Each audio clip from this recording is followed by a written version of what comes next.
I'm Don Boudreau, and today we're talking about illegal drugs, the epidemic of heroin, recreational use of marijuana, Mexican cartels, the war on drugs.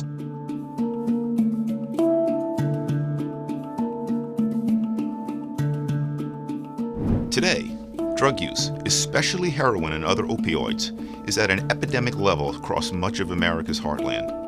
In 2014, the number of deaths from drug overdoses exceeded the number of deaths from car crashes or guns. There's increased recognition among candidates from both sides of the aisle that the war on drugs, which has cost $1 trillion over the past 4 decades and done little to stop drug use, is not an appropriate way to solve the problem. Mostly Democratic candidates argue for policy reforms that treat drug abuse as a disease rather than as a crime.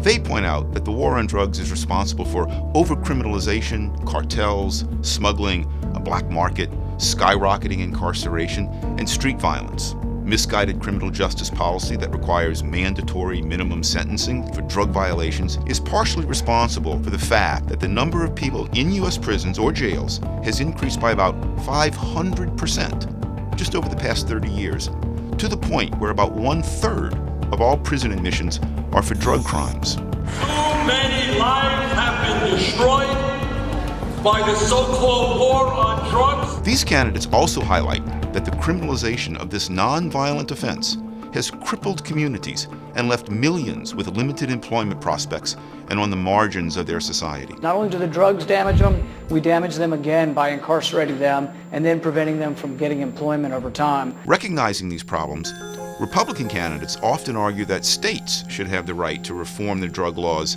and legalize marijuana use as they see fit, without interference from Washington. Then I really believe you should leave it up to the states. It should be a state situation.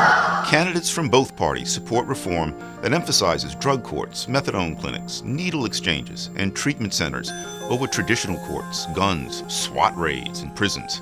Experts agree that treating drug abuse as a medical condition is far cheaper and more effective than treating it as a crime.